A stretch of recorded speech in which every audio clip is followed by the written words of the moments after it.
फिर नीचे लिखो ओजोन का मापन, मेजरमेंट ऑफ ओजोन।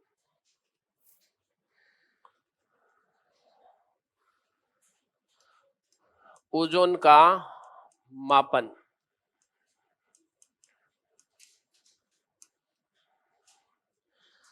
ओजोन की मोटाई को डाबसन इकाई में मापा जाता है। ओजोन की मोटाई को डाबसन यूनिट में, डाबसन इकाई में मापा जाता है।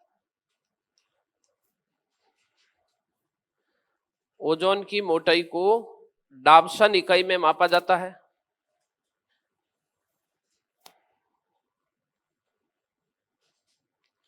ओजोन की मोटाई को डाबसन इकाई में मापा जाता है। एक डाबसन बराबर 0.01 मिलीमीटर होता है। एक डाबसन बराबर 0.01 मिलीमीटर होता है। 0.01 mm होता है। ओजोन परत की औसत रूप से मोटाई 300 डाबसन तक होती है।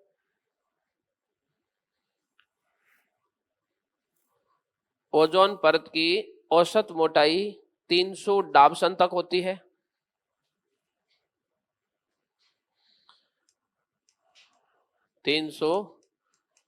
डाबसन तक होती है। ओजोन परत की औसत मोटाई 300 डाबसन तक होती है। फिर नेक्स्ट लाइन लिखो, ओजोन की सर्वाधिक मोटाई विषुवतरेखीय क्षेत्र में होती है। ओजोन की सर्वाधिक मोटाई विषुवतरेखीय क्षेत्र में होती है।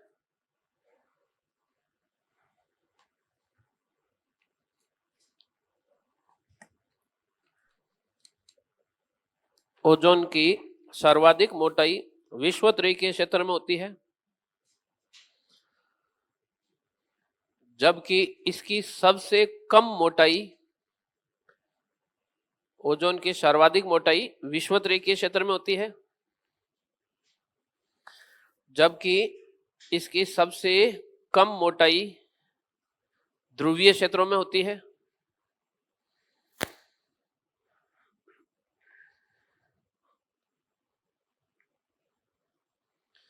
ध्रुवीय क्षेत्रों में होती है। ओजोन की सबसे कम मोटाई ध्रुवीय क्षेत्रों में होती है, क्योंकि, रीजन लिख लो, क्योंकि ध्रुवों पर 6 माह की रात होती है। दिन नहीं लिखना है, दिन में तो वापस निर्मित होने लग जाती है। क्योंकि ध्रुवों पर 6 माह की रात होती है, और ओजोन के निर्माण के लिए क्या चाहिए? दिन चाहिए। क्योंकि ध्रुवों पर 6 माह की रात होती है। ध्रुवों पर 6 माह की रात होती है। फिर नीचे लिखो, यदि ओजोन की मोटाई 220 डाबसन तक हो जाए, यदि ओजोन की मोटाई 220 डाबसन तक हो जाए, यदि ओजोन की मोटाई 220 डाबसन तक हो जाए तो इसे ओजोन परत का क्षरण कहा जाता है। तो इसे ओजोन परत का क्षरण कहा जाता है। क्षरण हानि वाला क्षरण, क्षरण शेल्टर वाला नहीं। क्षरण का मीनिंग कमी। एक क्षरण होता है ना जिसमें आपको प्रोटेक्शन मिलता, उसकी शरण में चला गया, वो शरण नहीं लिख के ये लिखना। अगर ओजोन की मोटाई 220 डाबसन से कम हो तो इसे ओजोन परत का क्षरण कहा जाता है। ओजोन परत में छेद या छिद्र कहना भ्रांतिपूर्ण है। ओजोन परत में छेद या छिद्र कहना भ्रांतिपूर्ण है। ओजोन परत में छेद या छिद्र कहना भ्रांतिपूर्ण है।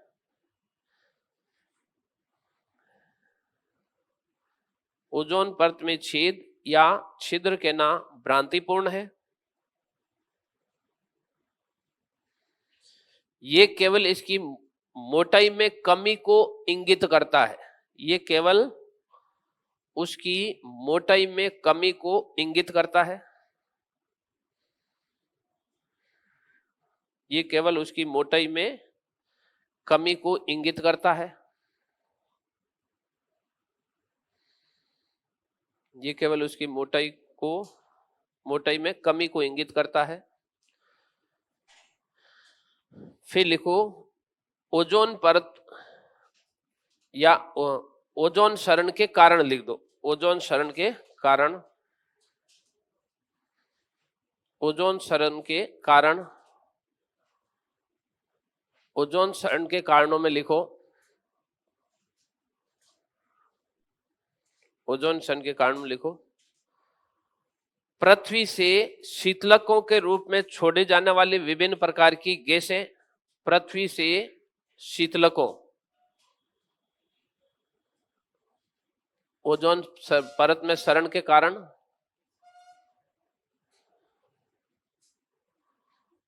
ओजोन परत में क्षरण के कारण है, कहीं यहां पर नहीं है। एनवायरमेंट, बायोडाइवर्सिटी, अच्छा इन्वायरमेंट ही पढ़ रहे हैं, इकोलॉजी थोड़ी पढ़ रहे हैं। ओजोन परत में क्षरण के कारण, उसमें इकोलॉजी आ गया है, इन्वायरमेंट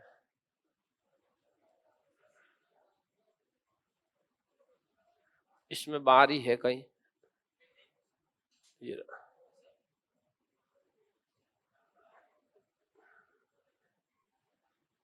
ओजोन परत में क्षरण के कारण, उसमें लिखना पृथ्वी पर शीतलकों द्वारा छोड़ी जाने वाली विभिन्न प्रकार की गैसें, जिसमें ऊपर लिखना है ओजोन परत में क्षरण के कारण, हेडिंग है उसमें फर्स्ट लिखना है पृथ्वी पर शीतलकों में प्रयोग किए जाने वाले विभिन्न प्रकार की गैसें। यही लिखा, कुछ और लिखा? क्या लिखा? पृथ्वी, हाँ, पृथ्वी से शीतलकों के माध्यम से छोड़ी जाने वाली गैसें, यही तो लिखा ना। पृथ्वी पर शीतलकों में उपयोग की जाने वाली विभिन्न प्रकार की गैसें या शीतलकों द्वारा छोड़ी जाने वाली विभिन्न प्रकार की गैसें। नीचे लिखना इसके नाम गैसों के, जो शीतलक होते हैं इनमें विभिन्न प्रकार की गैसें उपयोग में ली जाती है और ये गैसें इसको क्षरण करती है। कौन कौन सी गैसें हैं? तो नीचे लिखना CFC क्लोरोफ्लोरोकार्बन, HCFC हाइड्रोक्लोरोफ्लोरोकार्बन, और फिर है HFC हाइड्रोफ्लोरोकार्बन।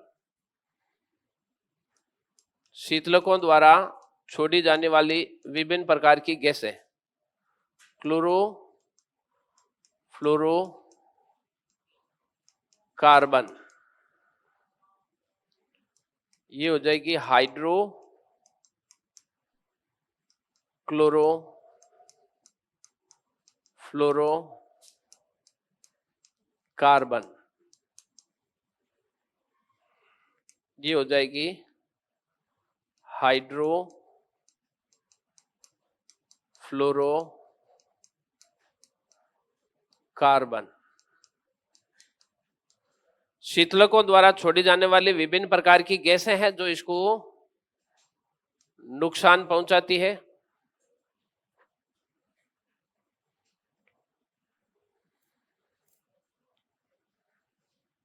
शीतलकों द्वारा छोड़ी जाने वाली विभिन्न प्रकार की गैसें,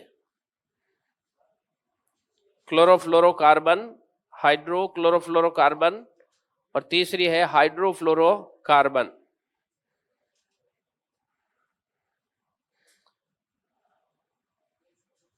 फिर दूसरा कारण लिखो आकाशीय बिजली। ये तो हो गए परिस्थितियों द्वारा छोड़ी जाने वाली गैसें। दूसरा है आकाशीय बिजली। जब बिजली कड़कती है तो उससे भी ओजोन परत का क्षरण होता है। आकाशीय बिजली का चमकना, आकाशीय बिजली का चमकना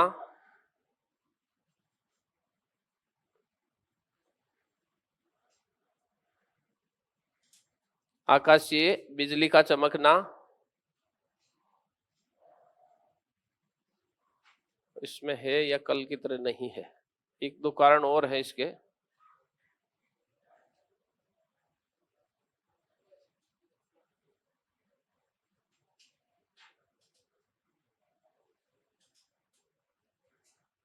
तो एसिड रेन आ गया। पीपीटी का लास्ट वाला भाग सही नहीं है।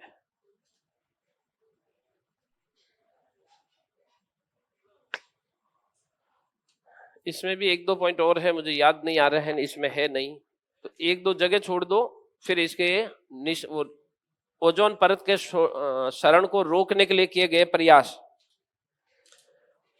ओजोन परत के क्षरण को रोकने के लिए किए गए प्रयास। ओजोन परत के क्षरण के कारण दो कारण लिखे, एक दो कारण और है इसके। फिर नीचे लिखो ओजोन परत के क्षरण को रोकने के लिए किए गए प्रयास, ओजोन परत के क्षरण को रोकने के लिए किए गए प्रयास है सही, उसमें वाले पीडीएफ में बताया जा रहा है, इसमें कहीं दिख नहीं रहा है। अच्छा, इसमें ओजोन परत खुद ही होगी ना।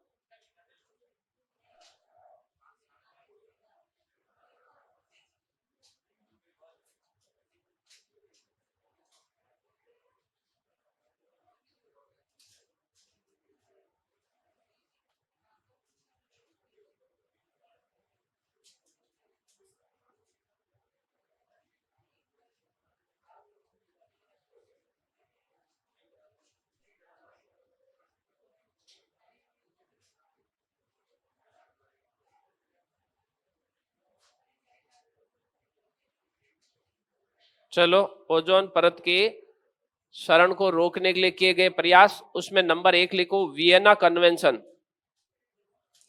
ओजोन परत के क्षरण को रोकने के लिए किए गए प्रयास, उसमें नंबर 1 लगा के लिखो Vienna convention. Vienna convention, Vienna convention, Vienna Austria की राजधानी है। यहां पर इसके क्षरण को रोकने के लिए पहली बार प्रयास किए गए। इसमें लिखो सन 1985 में, सन 1985 में ओजोन परत के क्षरण को रोकने के लिए, सन 1985 में ओजोन परत के क्षरण को रोकने के लिए वियना सम्मेलन किया गया, वियना सम्मेलन आयोजित किया गया, वियना सम्मेलन, कन्वेंशन सम्मेलन आयोजित किया गया।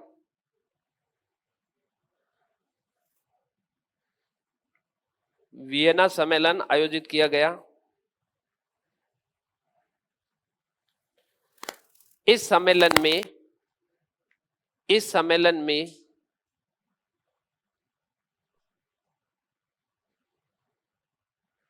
इस सम्मेलन में सीएफसी के उपयोग में कमी लाने की, इस सम्मेलन में सीएफसी के उपयोग में कमी लाने की बात कही गई।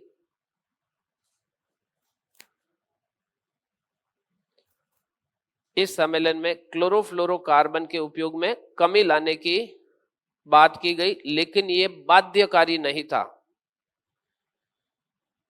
इस सम्मेलन में सीएफसी के उपयोग में कमी लाने की बात की गई, लेकिन ये एक बाध्यकारी नहीं था, बाध्यकारी नहीं था। वियना तो केवल इसलिए था कि ओजोन परत को क्षरण हो रहे हैं, लोग मिले, किसकी वजह से क्षरण हो रहा था कि इसका उपयोग कम करो, इस पर बैन नहीं लगाएगा। फिर नंबर 2 लिखो मॉन्ट्रियल सम्मेलन या मॉन्ट्रियल प्रोटोकॉल, मॉन्ट्रियल सम्मेलन। प्रोटोकॉल का मीनिंग होता है उसके लिए नियम निर्धारित कर दिए गए। अपन लिखो मॉन्ट्रियल में सम्मेलन हुआ, उसके अंदर जो नियम निर्धारित किए गए उनको मॉन्ट्रियल प्रोटोकॉल कहा जाएगा। मॉन्ट्रियल सम्मेलन, मॉन्ट्रियल सम्मेलन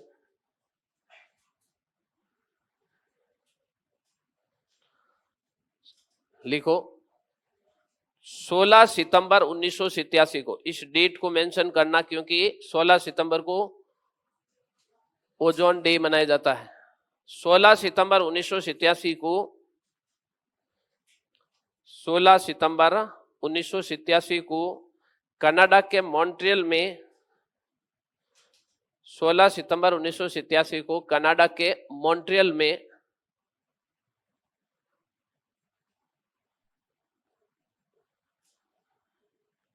कनाडा के मॉन्ट्रियल में ओजोन परत संरक्षण के लिए ओजोन परत संरक्षण के लिए पहला बड़ा सम्मेलन होता है। पहला बड़ा सम्मेलन होता है। ओजोन परत क्षरण को रोकने के लिए पहला बड़ा सम्मेलन होता है। पहला बड़ा सम्मेलन होता है तथा इस सम्मेलन में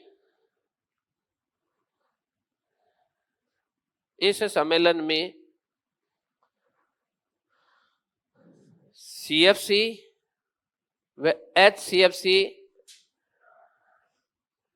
इस सम्मेलन में CFC व HCFC के उपयोग पर पूर्ण प्रतिबंध को बाध्यकारी किया गया। इस सम्मेलन में CFC व HCFC के उपयोग को पूर्ण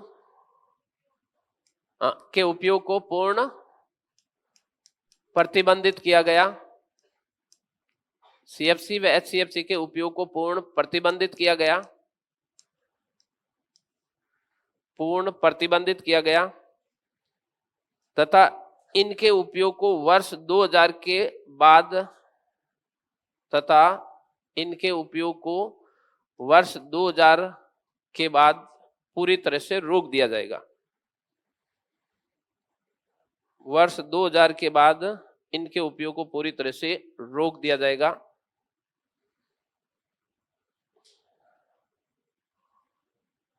पूर्ण उपयोग को रोक दिया जाएगा।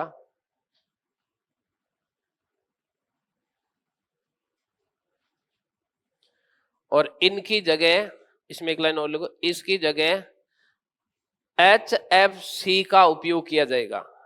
हाइड्रोफ्लोरोकार्बन का उपयोग किया जाएगा। यानी CFC और HCFC रोक दिया जाएगा और इसकी जगह किसका उपयोग किया जाएगा? HFC का उपयोग किया जाएगा।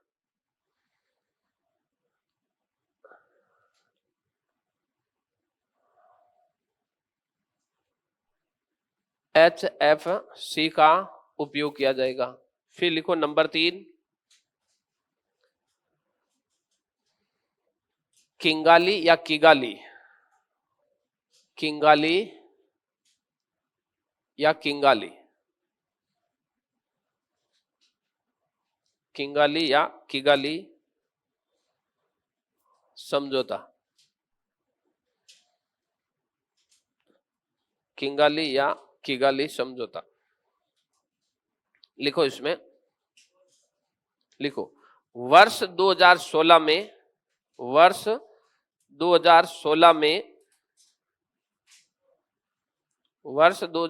में रवांडा की राजधानी किंगाली में रवांडा की राजधानी किंगाली में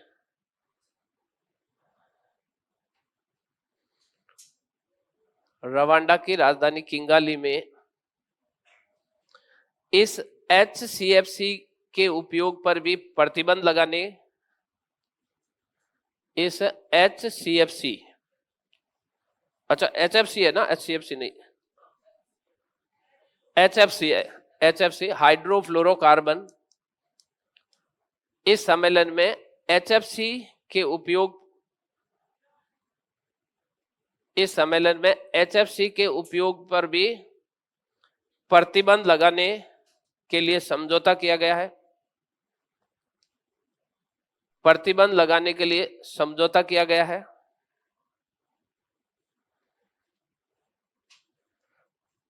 इसका उपयोग वर्ष 2019 तक किया जा सकता था। इसका उपयोग वर्ष 2019 तक किया जा सकता था, जिसे क्रमबद्ध तरीके से वर्ष 2030 तक पूरी तरह से रोकना है। जिसे क्रमबद्ध तरीके से वर्ष 2030 तक पूरी तरह से रोकना है, प्रतिबंधित करना है। जिसे वर्ष 2030 तक पूरी तरह से रोकना है।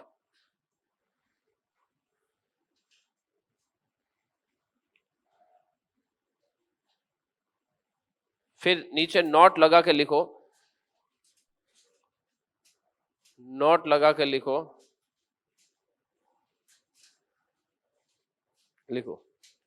वर्ष 2030 के बाद, वर्ष 2030 के बाद CFC, HCFC व HFC की जगह,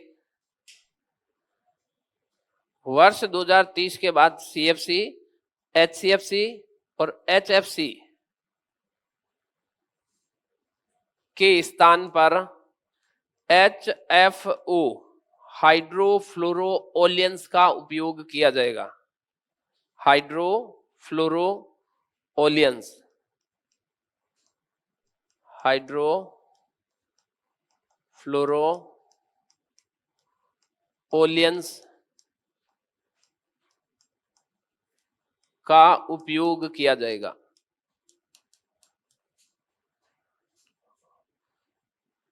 हाइड्रोफ्लोरोओलियंस का उपयोग किया जाएगा, जो ना तो ओजोन परत का क्षरण करता है, जो ना तो ओजोन परत का क्षरण करता है और ना तो ओजोन परत का क्षरण करता है और ना ही ग्लोबल वार्मिंग में योगदान करता है, और ना ही ग्लोबल वार्मिंग में सपोर्ट करता है, ना ही ग्लोबल वार्मिंग में सपोर्ट करता है।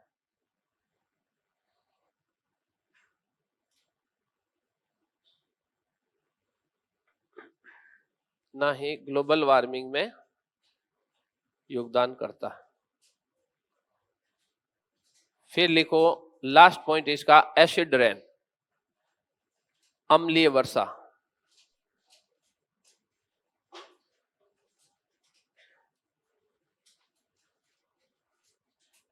एसिड रेन, अम्लीय वर्षा।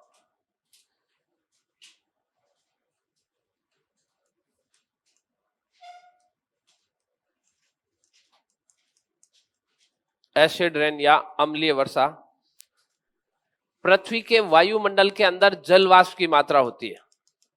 जो वायुमंडल का कंपोजिशन होता है, इस वायुमंडल के अंदर जो वायुमंडल का संगठन होता है, कंपोजिशन होता है, इसके अंदर 3 तत्व होते हैं। कौन कौन से? विभिन्न प्रकार की गैसें, दूसरा डस्ट पार्टिकल और तीसरा जल वाष्प। वायुमंडल के कंपोजिशन के अंदर 3 प्रकार के तत्व मिलते हैं। एक तो मिलेगी गैसें,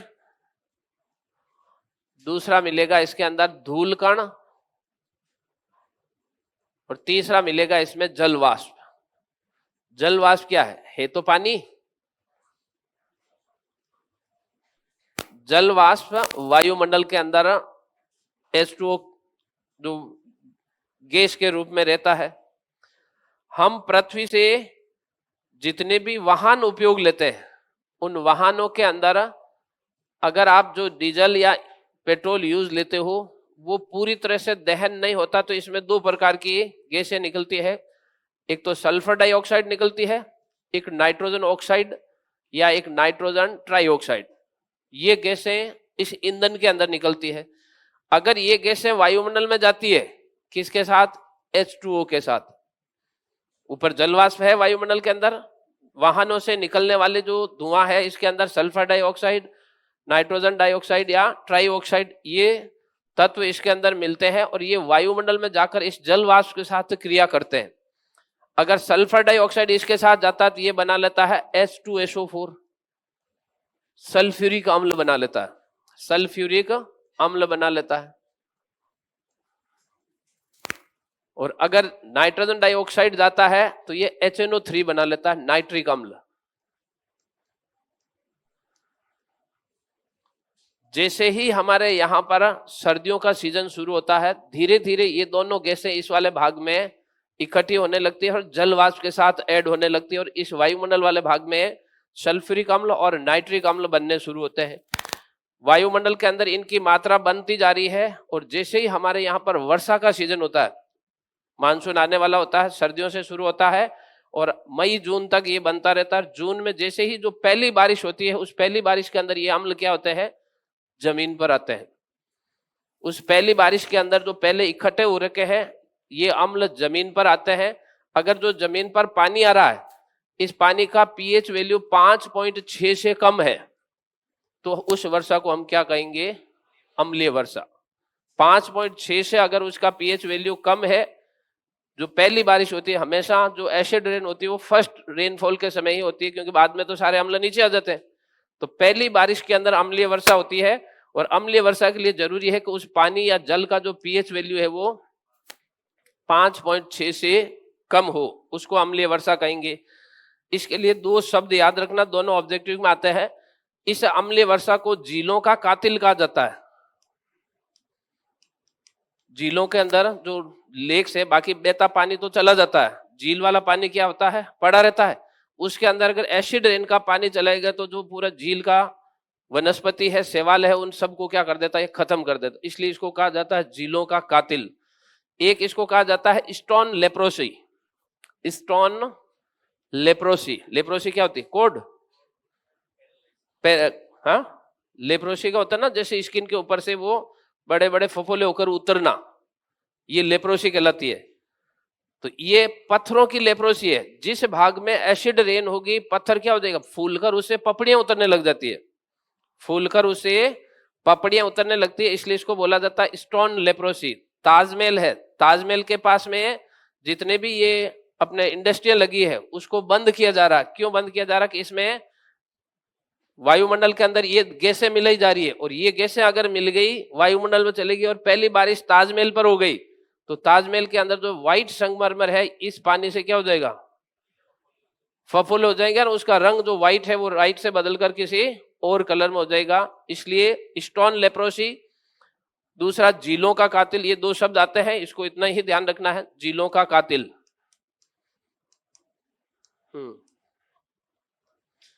स्टोन लेप्रोसी बना लो, इसको छोटा ही है, जो काम की बातें वही लिखते हैं, बाकी इसको छोड़ते हैं। टॉपिक एक और पढ़ा है, बायोडाइवर्सिटी। आज तो अपने लास्ट डे था, पर ऐसी संभावना है कि बायोडाइवर्सिटी भी काफी बड़ा है। बनाओ इसको, देखते हैं कितना होता है।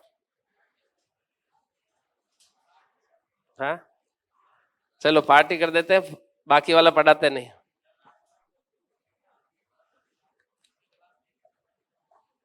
बायोडाइवर्सिटी काफी बड़ा है।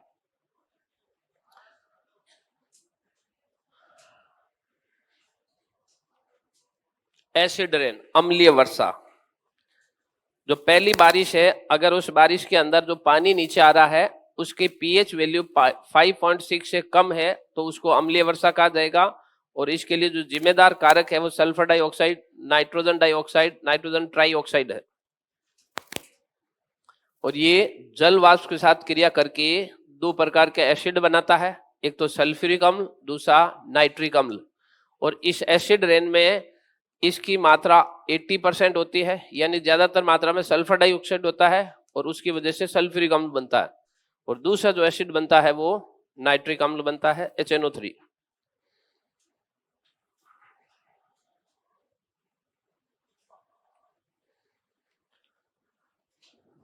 वायुमंडल का कंपोजिशन, वायुमंडल के अंदर 3 प्रकार के तत्व, विभिन्न प्रकार की गैसें, धूलकण और जल वाष्प होते हैं। जल वाष्प इसके साथ मिलकर इस प्रकार की प्रोसेस करता है। अम्लीय वर्षा को रोकना है तो क्या करना होगा? जो जीवाश्म ईंधन है इसका उपयोग कम करना होगा। फॉसिल फ्यूल्स है इसका उपयोग कम करना होगा। इसीलिए हमारे यहाँ पर आजकल इलेक्ट्रिक व्हीकल का प्रचलन बढ़ रहा है।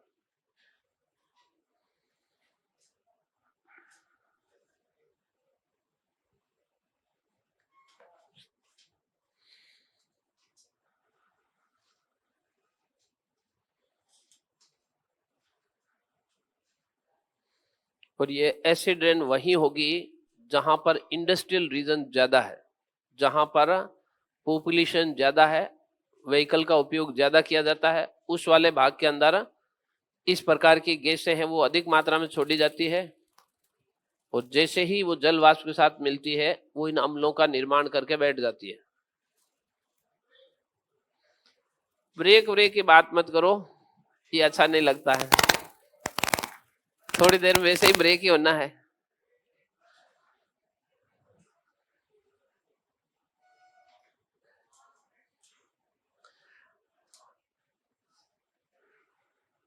इसको लिख लो, फिर 2-5 मिनट ही, मतलब 2-5 मिनट ही घूम के आना है।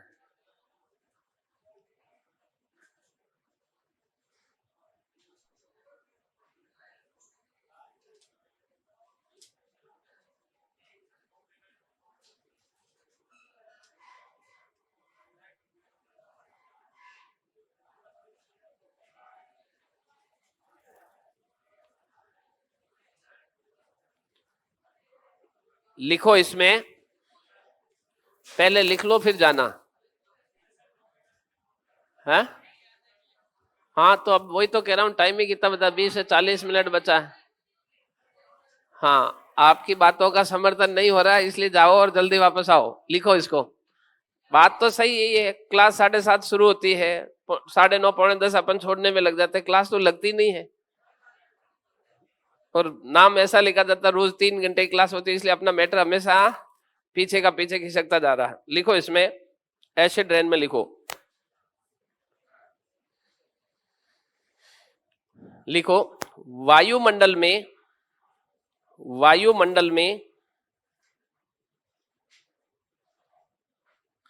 विभिन्न प्रकार की गैसें, वायुमंडल में विभिन्न प्रकार की गैसें, जल वाष्प व धूल कण होते हैं। वायुमंडल में विभिन्न प्रकार की गैसें, जल वाष्प व धूल कण होते हैं। वायुमंडल में विभिन्न प्रकार की गैसें, जल वाष्प व धूल कण होते हैं। नेक्स्ट लाइन लिखो, वायुमंडल में उपस्थित जल वाष्प, वायुमंडल में उपस्थित जल वाष्प,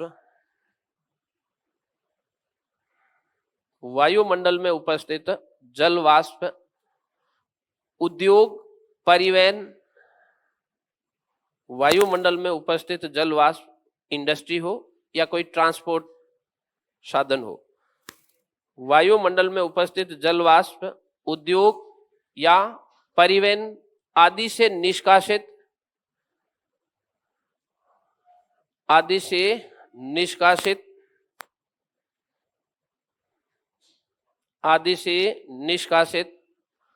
सल्फर डाइऑक्साइड,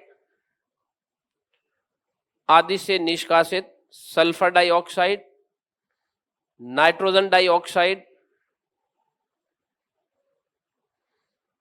आदि से निष्कासित सल्फर डाइऑक्साइड, नाइट्रोजन डाइऑक्साइड या नाइट्रोजन ट्राइऑक्साइड,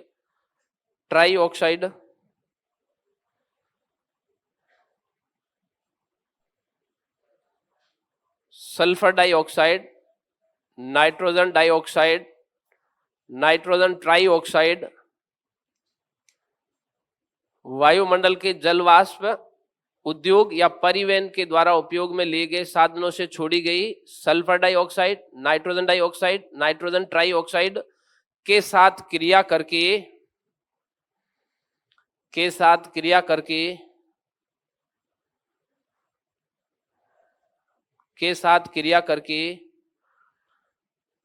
H2SO4 सल्फ्यूरिक अम्ल के साथ क्रिया करके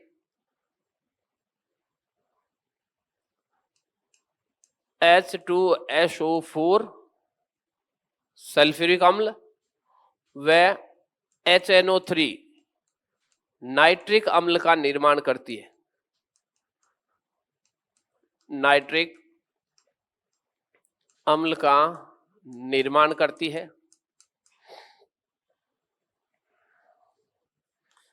वायुमंडल की जल वाष्प जितने भी इंडस्ट्री है या ट्रांसपोर्ट के जो साधन है इनसे छोड़ी गई इन गैसों के साथ क्रिया करके दो प्रकार के अम्ल बनाती है। नेक्स्ट लाइन लिखो। ये अम्ल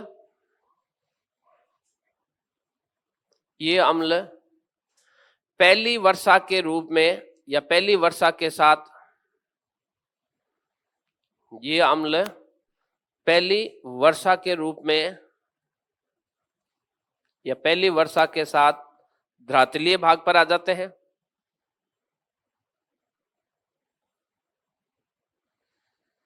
पहली वर्षा के साथ धरातलीय भाग पर आ जाते हैं तो इसे अम्लीय वर्षा कहा जाता है।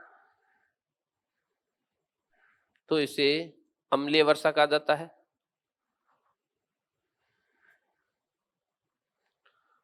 तो इसे अम्लीय वर्षा कहा जाता है। लिखो, अम्लीय वर्षा के लिए अम्लीय वर्षा के लिए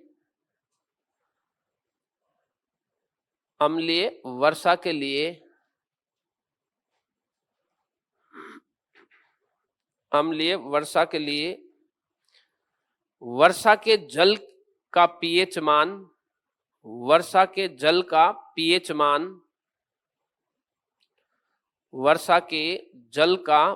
मान 5.6 से नीचे होना चाहिए। वर्षा के जल का मान 5.6 से कम होना चाहिए या नीचे होना चाहिए। अगर ये अम्ल नीचे आते हो और उस जल की पीएच वैल्यू 5.6 से कम हो तब उसको हम क्या कहेंगे? अम्लीय वर्षा।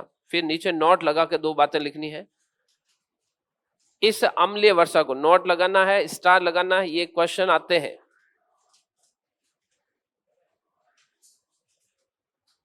लिखो इसमें, इस अम्लीय वर्षा को स्टोन लेप्रोसी, इस अम्लीय वर्षा को स्टोन लेप्रोसी, ब्रैकेट में चाहो तो लिख देना पत्थरों का कुष्ठ रोग, पत्थरों का कुष्ठ रोग। इस अम्लीय वर्षा को पत्थरों का कुष्ठ रोग, स्टोन लेप्रोसी,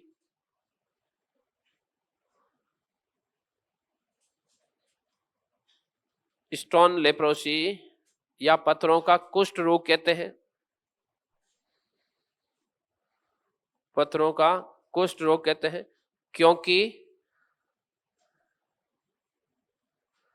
क्योंकि इससे पत्थरों में अवसाद निकलने लगते हैं, सेडिमेंटम अलग होने लगते हैं। क्योंकि इससे पत्थरों में अवसाद निकलने लगते हैं,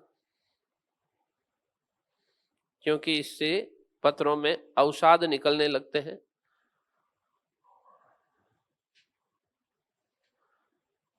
एक और लिखो, हाँ, नंबर 2 लिखना। ये तो हो गया स्टोन लेप्रोसी। दूसरे में लिखो, अम्लीय वर्षा को झीलों का कातिल कहा जाता है। अम्लीय वर्षा को झीलों का कातिल कहा जाता है।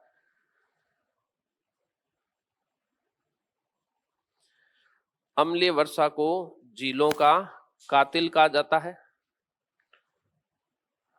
अम्लीय वर्षा को झीलों का कातिल कहा जाता है, क्योंकि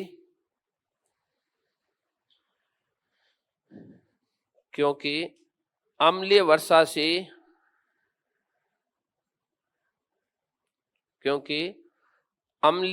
से जल में स्थित शैवाल नष्ट हो जाते हैं। जल में स्थित शैवाल नष्ट हो जाते हैं।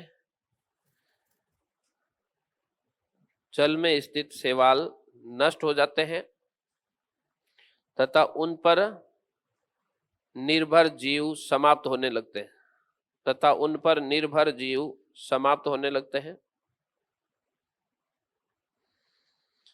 तथा उन पर निर्भर जीव समाप्त होने लगते हैं। उन पर निर्भर जीव समाप्त होने लगते हैं। इस अम्लीय वर्षा के प्रभाव की जरूरत नहीं है, अपने को केवल यही ध्यान रखना है